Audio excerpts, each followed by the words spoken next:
Hey there. You're watching the Jessa Channel on YouTube.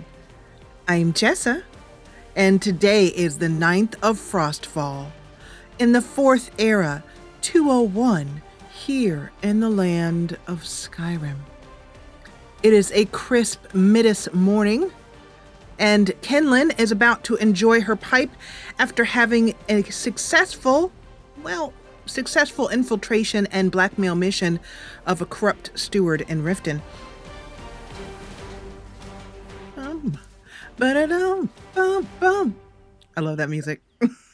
Okay, so Kinlen is going to have her morning pipe, but something is troubling her on this overcast and slightly chilly October or Frostfall day here in Skyrim. And as she's smoking her pipe, she's considering the interesting situation that happened in the Riften Jarl's palace, the keep there, and how she was discovered by Anuriel for who she really was. Anuriel, the corrupt steward, handed Kinlen some dog treats and said to her, "These are for your hounds," with a little smile, letting Kinlen know that her disguise that she went in, which she is no longer in, of the gentle farm girl missionary of Stendar, was not fooling anybody, even though Kinlen had covered up her bright blonde hair, taken off her orc war paint here that she always wears since the orc blood proving. And yeah, so that means one thing. There is a traitor in our midst. And I shall find him. Someone knew I was coming, described me. There are a few people who would have known, besides the men in this camp, and I find it difficult to believe that the soldiers of the Empire could do such a thing, to put at jeopardy my own life, that of Valgus, and even my hounds, of this whole operation. Oh, I must let Father know as soon as possible.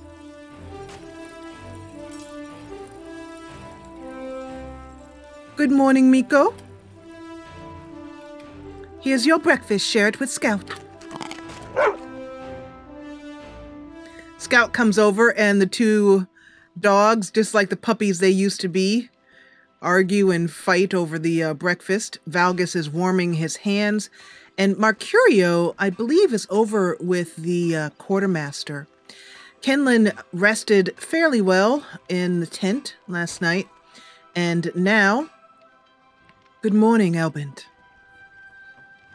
is going to go in and report to the legate. Good morning, legate. Kinlen gives a salute. Good morning. I am here. I have news. Something to report? Yes, ma'am. I believe there's a traitor in our midst. Anuriel knew who I was. She also sent word to Maven Blackbriar, and her bodyguard was waiting for me as I left the palace. We made a swift retreat, but I did get news from Anuriel that there was a shipment of coin traveling to Windhelm. Excellent work. I knew you'd bring back something useful. It just so happens I've got some scouts along the road. Meet up with them and together see if you can't overpower the caravan. I believe we can. How many men would you expect to be with this caravan? 5? Well, I believe we could handle that without a problem. Who will be your scouts? Ah. Haha, Hadvar, I remember him. A good man.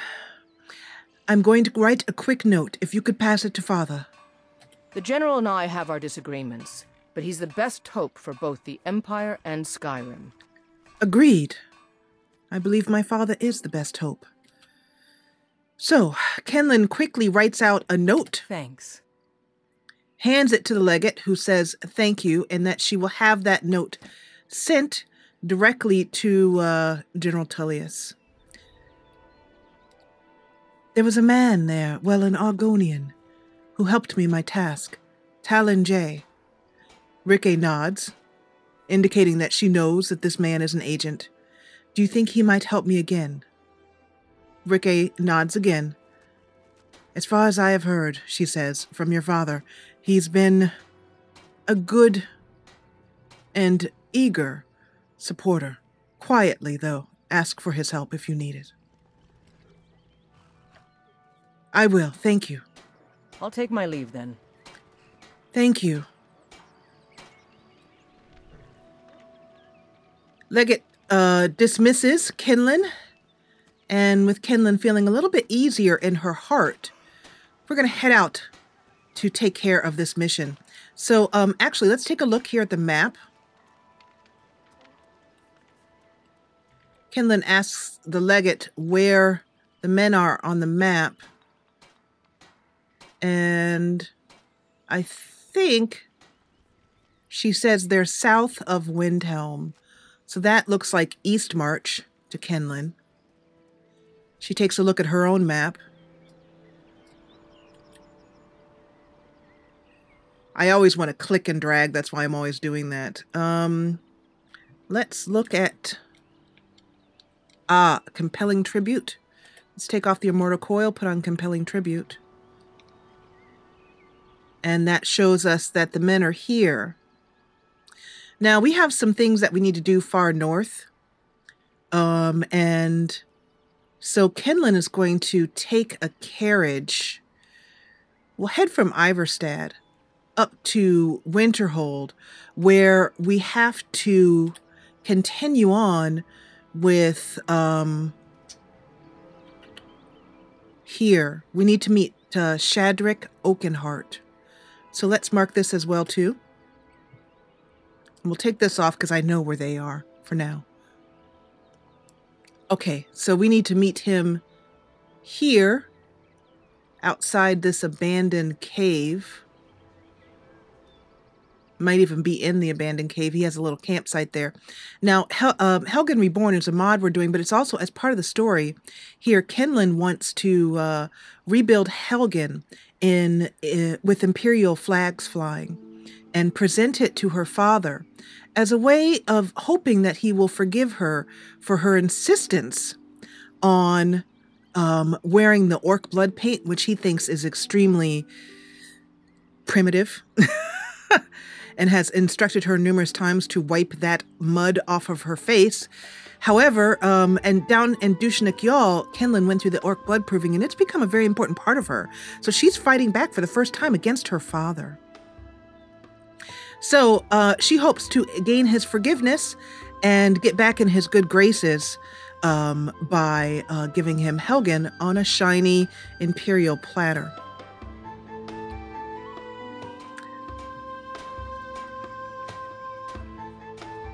For those of you just coming into the story now, good morning. Kinlen takes a few moments to eat some breakfast and brush down the dogs, and she takes off Scout's armor, checks it, and makes sure it needs any repair. It's got a few scratches, so she goes over and takes care of it on the armorer's, with the armorer's hammer there. And she's also going to have some quick breakfast as well, too. There's not a lot. She's got a lot of vegetable soup, so we'll have some of that, which she heats up over the stove with some, over the fire here with some potato bread. And this gourd, let's see. There's a recipe that Kinlen loves. Yeah, it's a gourd, baked gourd of some sort. Let's see. Thank goodness for the filter. And my ability to spell. Stuffed gourd. Goat cheese weck. Oh, we're missing the chicken breasts. Okay. All right. Well, we'll have to get a chicken breast as soon as we can get our hands on one, because Kinlen really loves stuffed gourd. That's probably her favorite special treat, and something that she likes because it can be cooked over the fire. Okay, so some time passes while Kinlen is taking care of Scout's armor and all of that, and that brings us, takes about an hour for her to do that, and then quickly eat some breakfast, and that brings us to about 9 a.m. Last thing we're going to do is take Valgus's loot, because we no longer use it, because Valgus is no longer in disguise. Stars guide us.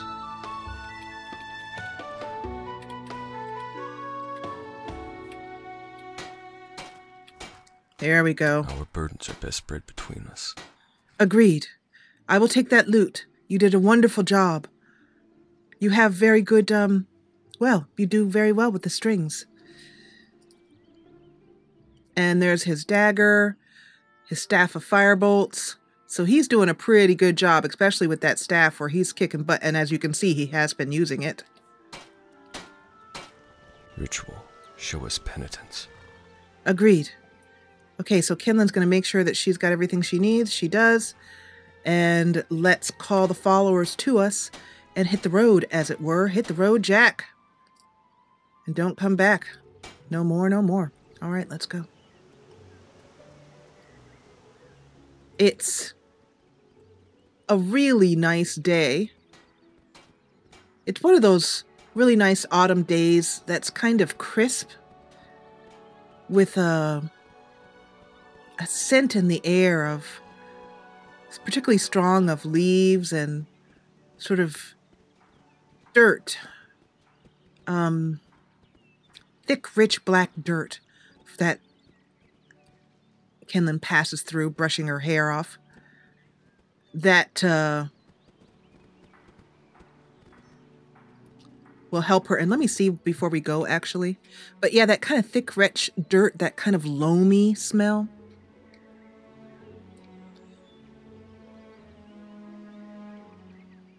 Actually, before we go, nope, actually, never mind, I did. I wanted to check and make sure I went to the quartermaster and picked up this particular war axe. And these common clothes and this cowl and eye patch, she's actually going to send back to Solitude with the eye patch with a note. This is an eye patch that she found in Anuriel's dresser, and it led Kinlen to believe that Anuriel may also be doing her own disguise work and spying and whatnot for the Stormcloaks. Now, because we are in Stormcloak territory, Kinlen's going to stay off the roads from this point on. Being recognized by Anuriel has made it clear to her that she has to pay some pretty strong attention to being noticed from here on in. When she travels, I mean, we're about to take this territory, but it's not yet ours. So she's going to, when she travels up to Winterhold, which is deep into Stormcloak lines, past Stormcloak territory, she's going to actually, we're going to do all of our traveling off-road, avoiding the forts, that kind of thing. We will no longer be able to stay in Riften. Kinlen is too well recognized there. So we're going to have to find some other lodgings. And for that, Kinlen's going to talk to Talon J. There's an elk there.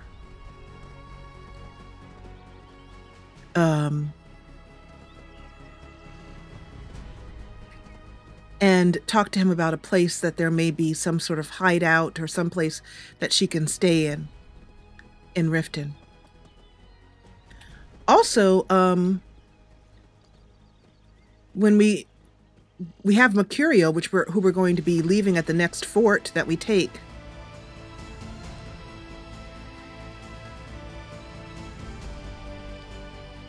There's a fort there. That might be the one that we end up taking. I'm not sure.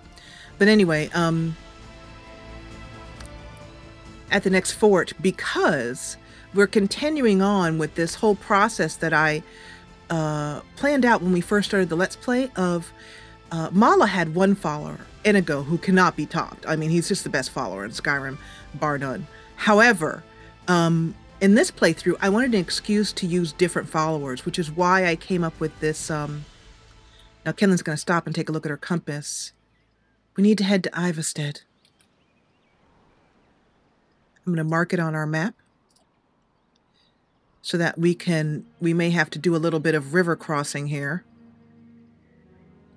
Just stay off the roads. But the road is clear now. Although, I think it might be a bit foolhardy.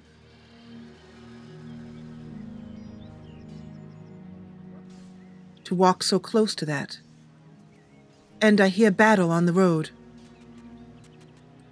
I don't know what it might be, but I do not want to involve myself in it. Kinlen tries to squeeze through these two rocks here. I do not like entering. Let's walk down a bit. We've been down here before. Kinlen sort of slides and skittles with rocks.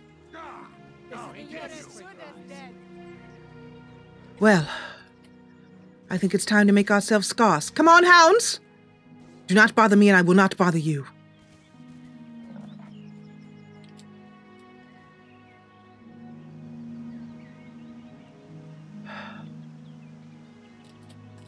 That sounded like the voices of Stormcloaks. Let's see if I can find a way up here and come up behind them. A bridge.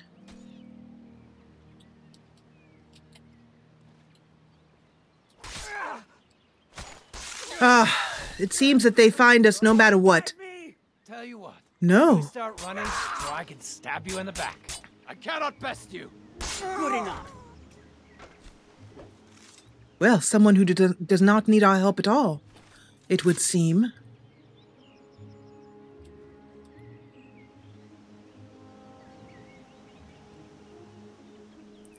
I seem to have lost track of my hounds. Kinlen puts her fingers into her mouth and gives a sharp, sharp whistle and summons her hounds to her.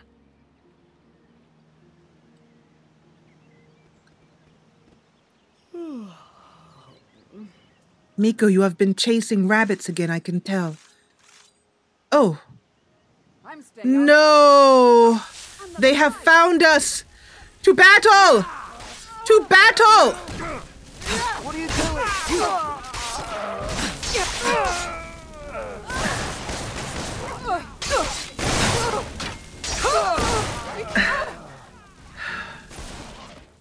There are more!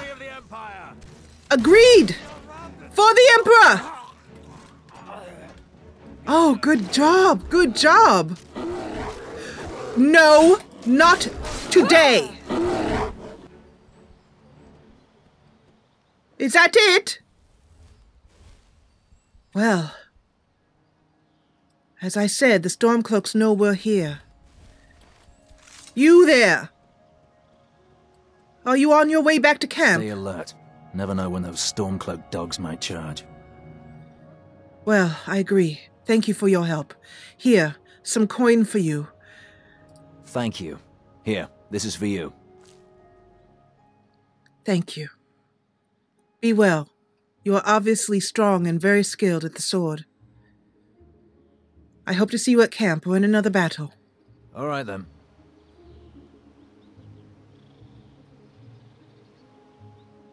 That is a seasoned warrior.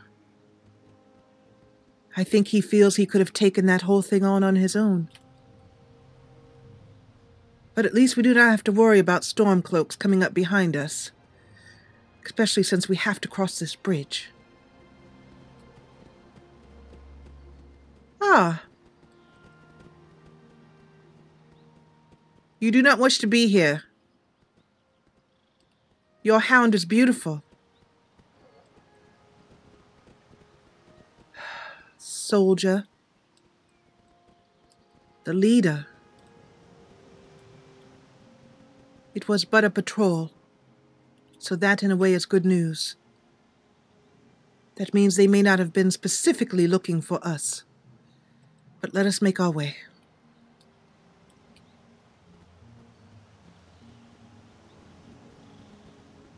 We'll come up around the side of Ivastad here.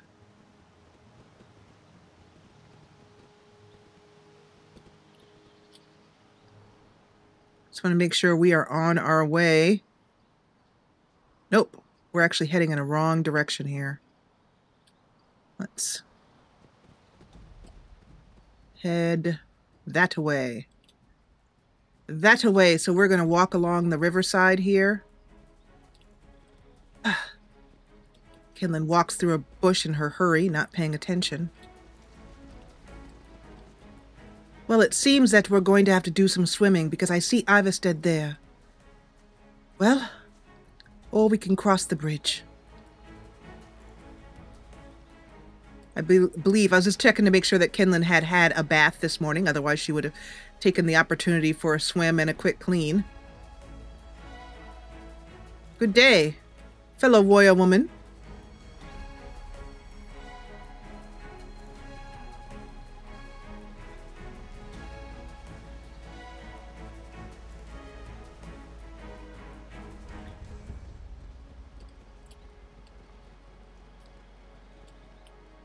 Kinlen's going to slow down just to catch her breath.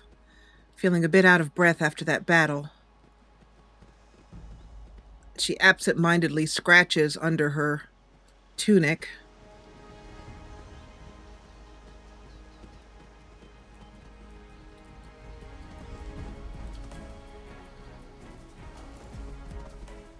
I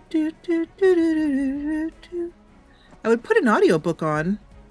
However, we're going to be upon our destination very shortly. If that is indeed Ivastad, which I believe it to be.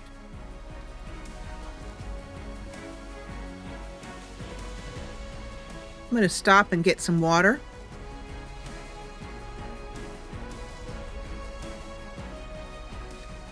Kinlen has, I want to make sure I'm doing this right. Let's see. Water skin has been consumed. Do I hold it down? Is that it? There we go. Yep, I was drinking instead of refilling. So Kinlen refills her water there. The water is very cool and refreshing. The water here is not like in Cyrodiil at all. In Cyrodiil, there's always a metallic taste, but here it is perfectly clear and so refreshing. You can see why the Nords are so strong.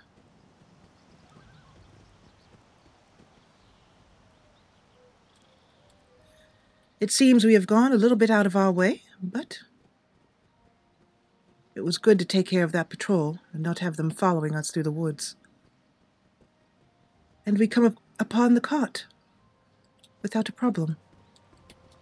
The charm of a small town never changes. The poet Cassius once wrote that small towns are the heart, where modesty and nostalgia are defined. Well, the poet Cassius was very wise, I suppose, for a poet. I think I will head in here. Oh, look at this! An elk crossing over the... Wow, that's cool. Okay, so I think this elk here is maybe like befriended and maybe there's a little romance going on between the horse and the elk. That's awesome. Whoa, boy is right. A beautiful little village. If I remember my history correct, this village is at the foot of the 7,000 steps, if I believe. A pilgrimage journey. I read about them in several of my texts at the Priory. It's very quaint here. We're just going to go in and get a few provisions, and then we'll be on the road. Kinlen's first time to Ivastad. Welcome to the Villamere Inn. If there's anything I can get you, just let me know. I have a crick in my hip, so I'm going to pause for a moment. My poor hip was just falling asleep there.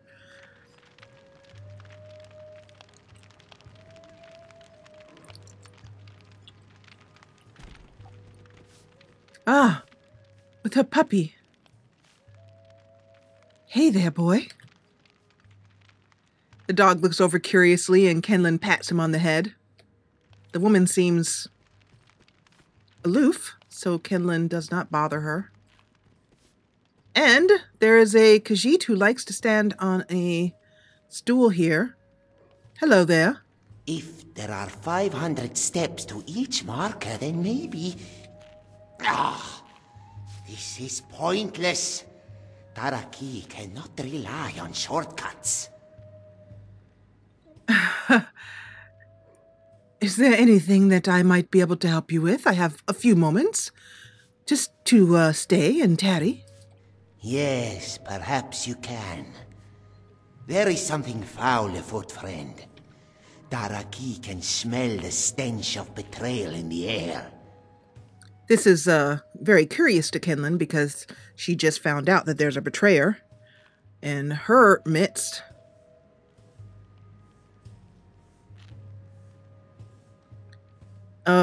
And unfortunately, and this is tough, none of these...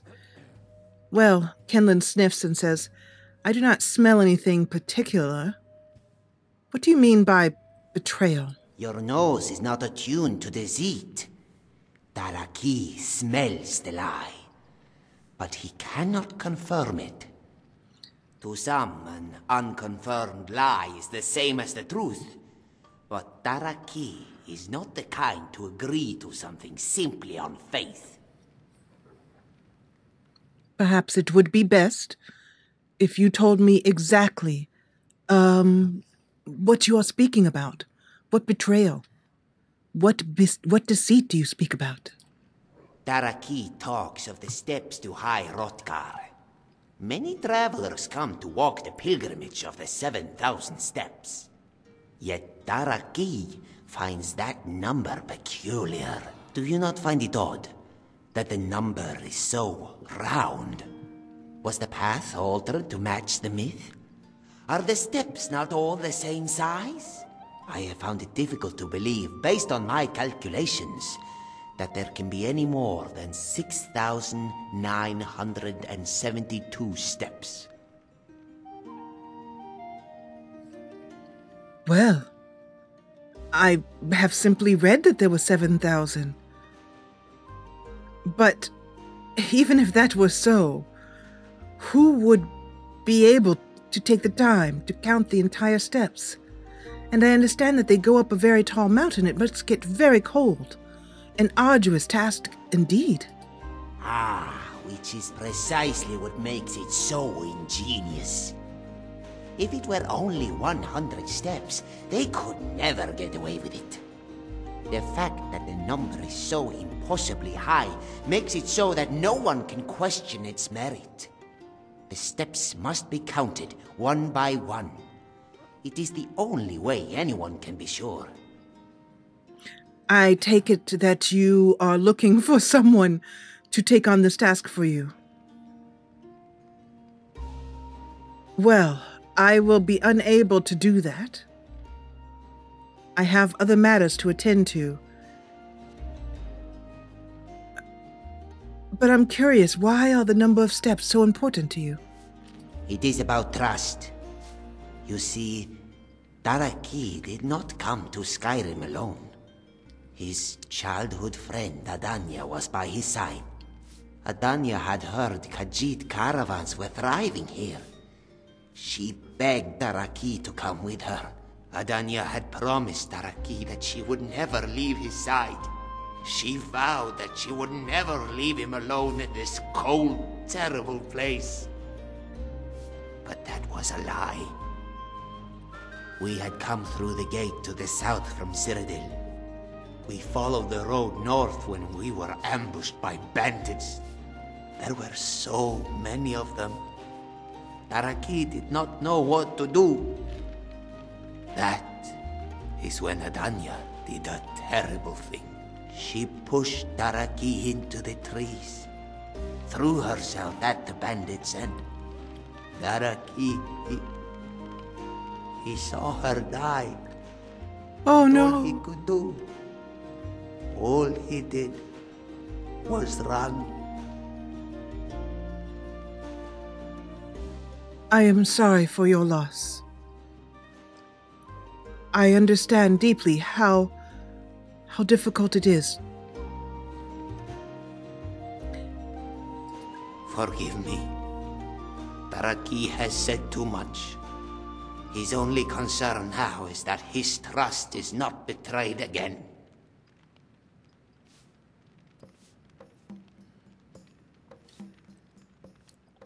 I am unable to do much for you. However, hopefully this might help you on your passage back to elsewhere, if that is from you, where you are from.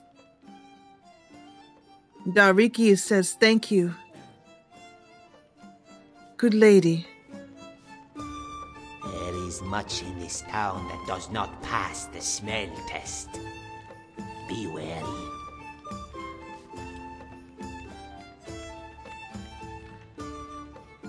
Kinlen, her heart heavy and a bit troubled. Good sir. If I were you, I'd keep away from the barrow on the east side of town. It's haunted.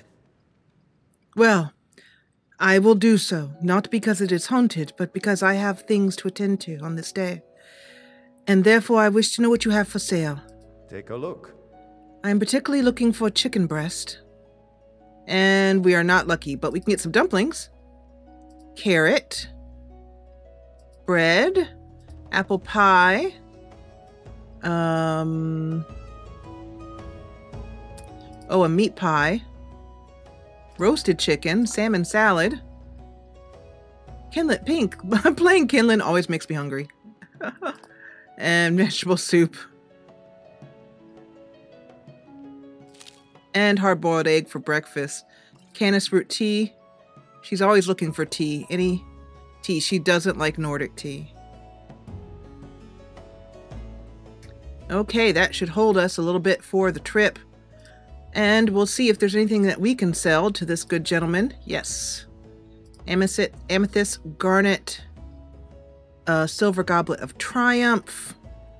Everything else here. Her loot.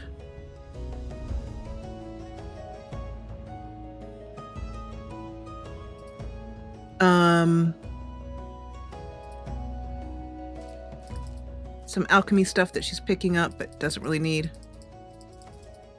Kinlen does not do alchemy. And let's also get rid of some potions if we can.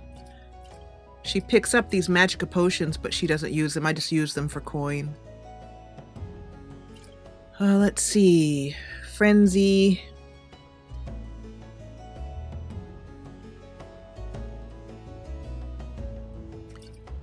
She uses poisons, but not really a poison like that.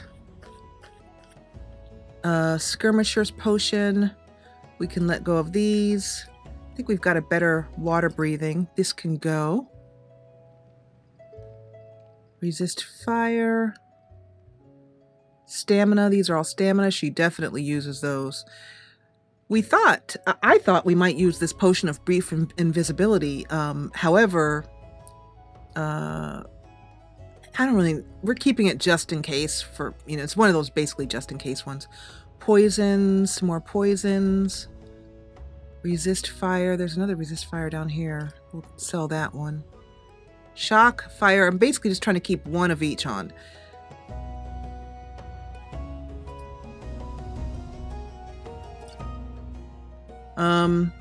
Even though he's out of coin, I'll just give him the rest of my stuff for free.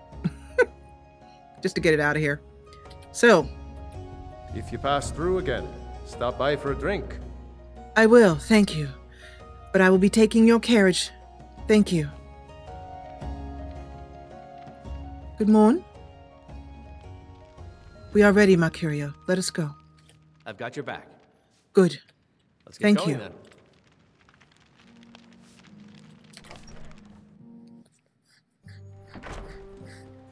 All right. So, having taken care of all of that kind of business, let's head to the cart. Which way is which? Ah, yeah, it's over the bridge. There we go. And Kinlen should arrive by dinner time in Winterhold. And then once we leave the carriage, we will have to take care.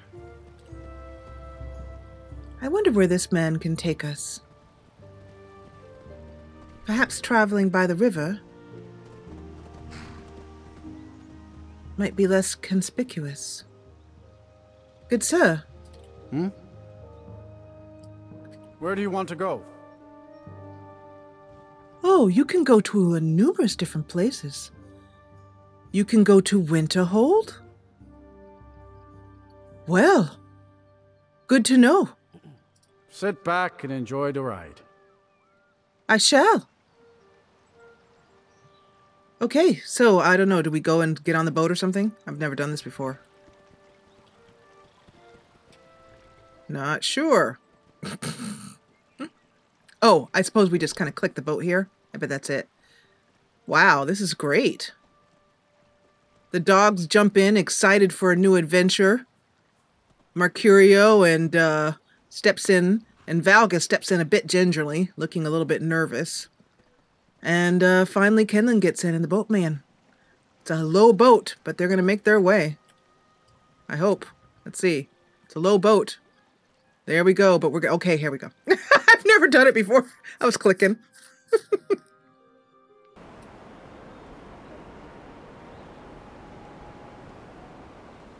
That was a very cold trip, but thank you. What? It is past dinner, and dark is falling quickly. Let us make our way to some place where we can get some kind of warmth. Even though we are in Stormcloak territory, I feel that if I try and camp in this, we will freeze. So we will make our way to the inn.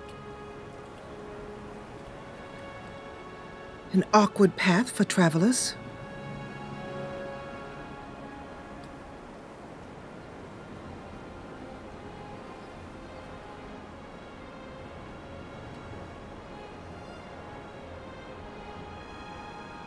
Beautiful.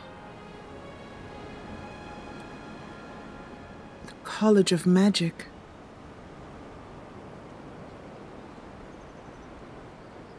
Kinlen is running all out, wearing her heavy cloak and hood, because it got a bit chilly there. And she's going to make her way here. The frozen hearth. Well, I hope it gets a bit warmer before the night is over.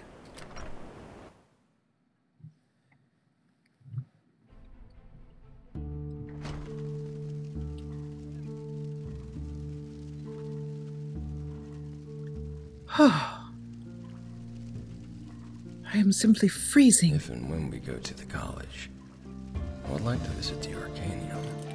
In the meantime, I might borrow Nelakar's books. Kinlen warms her hands by the fire.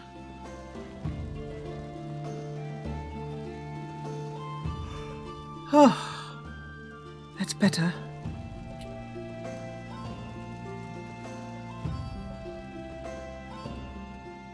Good day. Your room, please. If there's anything you need, just let me know. Kinlen pulls her hood down low over her face before walking up to speak to him. And then she says, I have some things to send. Of course.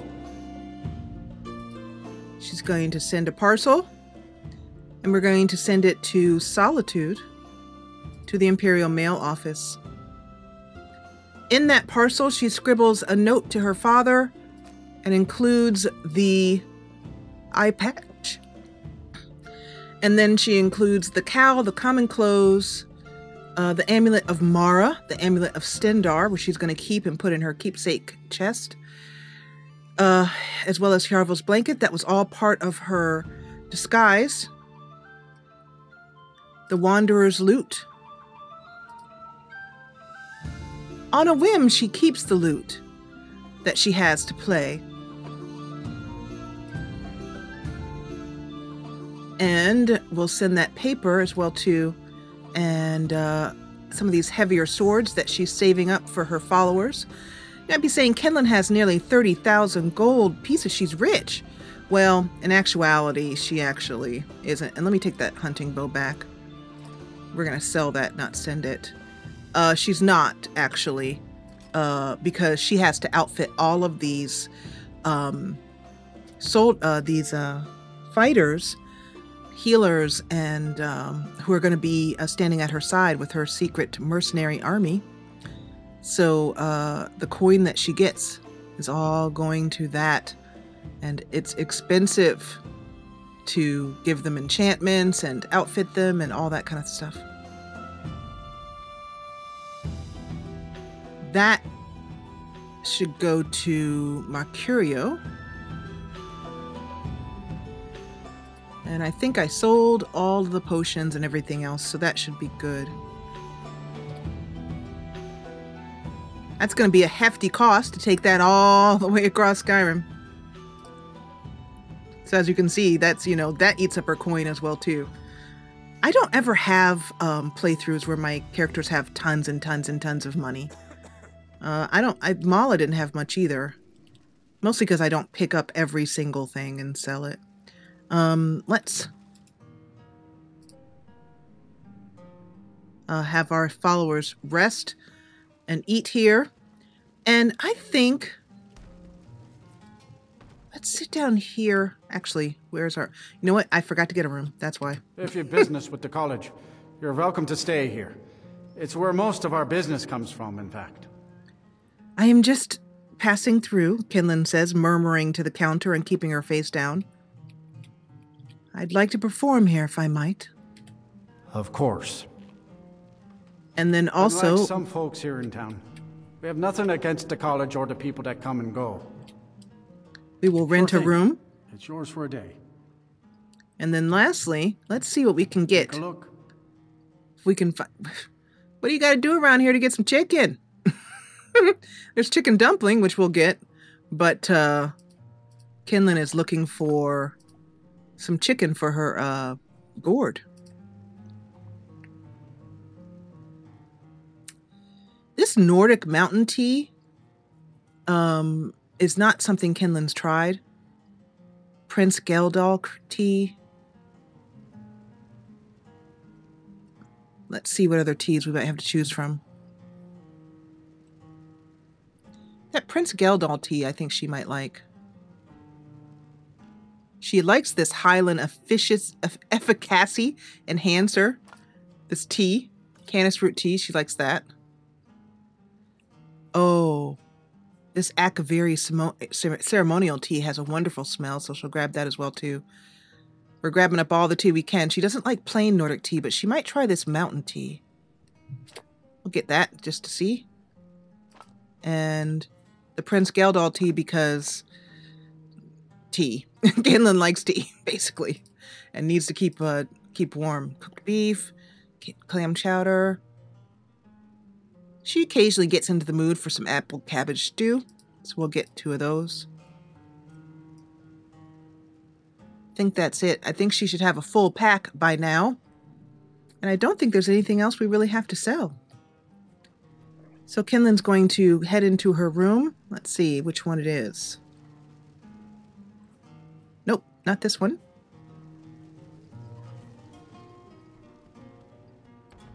This one.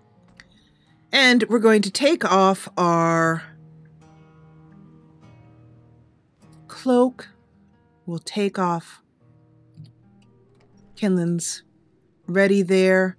And let's play a bit for our supper. Considering that she should keep her face somewhat hidden, on second thought, she decides to put on...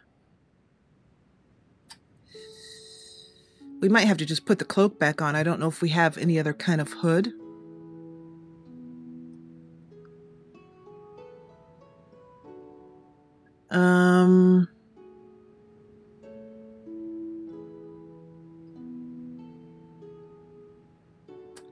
No, we don't. So let's just put the hood back on. And since it is pretty cold here, she, on second thought, decides to put on a scarf.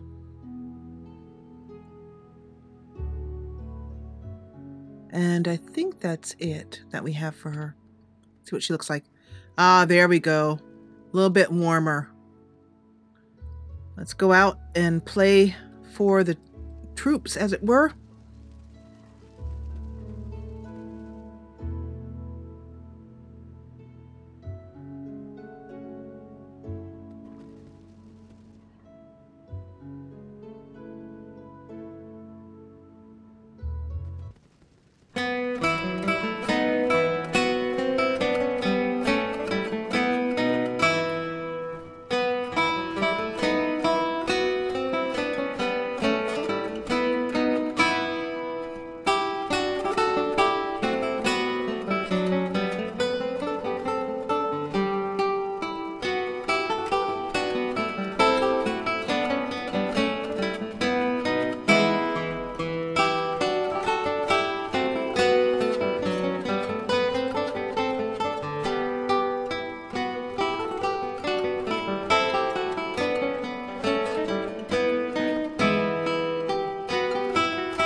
There's a bit of silence and then some light applause. And by light, I mean almost non-existent. And then Kinlen walks up, looking down at the counter. If there's anything you need, just let me know. I have performed. I hope that that is adequate. Thank you. Here, this is for you. He gives her 15 gold, which If is you business with the college, you're welcome.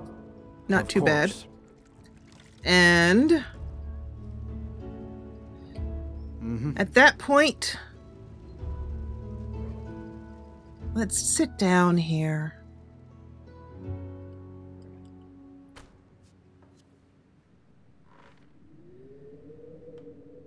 So, Kinlen has several different outfits, and I'm thinking that she's going to change into one that is a heavy coat and will sort of distract from her armor and make her look more like a passerby as she walks through this particular area, as we're deep in the Stormcloak territory. She has got a Stormcloak outfit that she can wear. It's not very warm, but I think she'd prefer to just wear her heavy coat. Before we end this episode, we're going to do two things. Kinlen is going to reflect on what she's learned.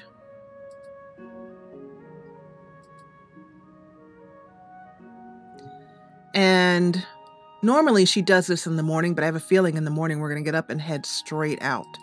So I like my characters to level up generally in the morning, or sometimes as we're doing now at night, as a way as they sit around the fire or just before bed or as they've just woken up and reflect on what they've learned. So Kinlen is at 101 actually in one-handed, and heavy armor 100. I think we're going to give her a speech level, and I think that'll be all of our points that we can use. Yep. Our next level will take 58,000 experience points, so it's going to be a little bit of time there before we can get that. But we'll continue to level her up. I don't think this is going to give her a level. Nope, it won't. But the thing that we're focusing on right now with Kinlen's leveling is here in smithing. These dwarven autocannons. And I took a look at what these autocannons need, and they're going to be difficult to make. They are not easy at all. They require, I think, 4 different dwarven or dwemer parts and 5 dwarven ingots. So we're either going to have to put in some special order for them in Solitude, or we'll have to go and get them ourselves in Markarth. So not sure how we're going to do that, but we'll get them as soon as we can, because we want to start using these dwarven autocannons when taking forts, and we'll definitely have them. And I want to practice with them a little bit before we use them at the gates of Windhelm. The last thing we're going to do is we're going to listen to a book as Kinlen eats, and this one is called Crossed Daggers, and it is a book that we saw by the side of the Jarl of Riften when Kinlen infiltrated her palace. And it struck Kinlen's fancy, the book. It looked very nice, so we're going to listen to this book, and it's going to be read by, as usual, the good folks at Skyrim Book Club. This one is read by Steve himself, the proprietor or owner of Skyrim Book Club. And Skyrim Book Club is a place where you can listen to all of the Skyrim audiobooks. Oh yeah, all of them. Now, they're continually working on it, so they have most of them done, but I'm talking like pretty much every written thing in Skyrim, notes and journals and diaries and texts and all that kind of stuff. So head on over to skyrimbookclub.ca. You can always find the links in the description below. Let's listen to Of Crossed Daggers over dinner. Of Crossed Daggers by Dwenan Windle, the story of Riften's fall from grace. Situated on the eastern banks of Lake Honrich, the city of Riften serves as a reminder of a bygone era. The once proud streets and buildings have vanished and been replaced with a collection of wooden structures and rough stonework shrouded in a permanent fog-like mist. In order to understand how such a large city became nothing more than a glorified fortress, one need only look to the history books for answers. Riften was a major hub of activity for trade caravans and travelers to and from Morrowind. Fishing skiffs could be seen dotting the lake at all hours of the day, and the bustling city was alive with activity at night. The city guard was formidable and maintained a tight grasp on its populace, keeping them safe from harm. The marketplace in Riften was also quite a draw, containing numerous stands offering wares from all across Tamriel. In 4th Era 98, amidst the confusion of the Void Knights, Hosgun Crossdaggers was installed as Jarl when the previous Jarl had been assassinated. Although many believed that Hosgun was responsible, and cries of protest filled the streets of Riften, the Jarl took to the throne and immediately took action to protect his station. Using the city guard, he had the streets cleared of protesters and initiated a curfew. Any caught breaking the curfew was immediately jailed without process or executed if it was a repeat offense. For over 40 years, Hosgun ruled Riften with a black heart and an iron fist. He imposed ridiculous taxes upon his subjects and any merchants that wished to sell their wares within the city walls. Hosgun kept most of the coin for himself, using it to construct a massive wooden castle with unnecessarily lavish quartering within. The castle took 7 years to build and became a visual reminder of the people's oppression, which earned it the nickname Hosgun's Folly. Towards the end of his reign, the streets of Riften became littered with refuse and its people plagued by disease and hunger. Then, in 4th Era 129, the people had finally had enough. With their numbers, they were able to temporarily overwhelm the city guard long enough to set Hosgun's Folly on fire, with the greedy Jarl still within. As the fighting commenced, the fire spread through the city unchecked. By the morning, the people had emerged victorious, but not without great cost. Most of the city was now in ruins, and many had died. It took 5 years to rebuild Riften into the smaller city that it is today. And even though over 50 years have passed since then, it has still yet to fully recover. Some believe it will never achieve the level of affluence it saw at the beginning of the 4th Era, but there are a few who still hold on to the hope that Riften can return from the ashes and become a center of commerce once again. There you go, Of Crossed Daggers, read by Steve of Skyrim Book Club. Thank you so much, Steve, for allowing me to use your content in this Let's Play. And at this point, we're going to leave Kinlen sitting eating her invisible bread. Good old Skyrim. Never change. And we're going to leave Kinlen here. And in the next episode, we're going to head out to that campground, to that camp, and continue on with Helgen Reborn's questline. And yeah, I think let me just check real quick. Yeah, I just had to check, but yes, this is the last and final episode of All Day Skyrim on today, November 11th. And this is the 5th anniversary of the Jessa Channel, and we're doing 5 episodes of Skyrim today, posted every 3 hours from 9 a.m. to 9 p.m. So I am so glad that you joined me for this final episode of this celebratory time in the channel's life. Whether you've been with me for 5 years or 5 minutes, no matter what, I want to thank you so much for watching.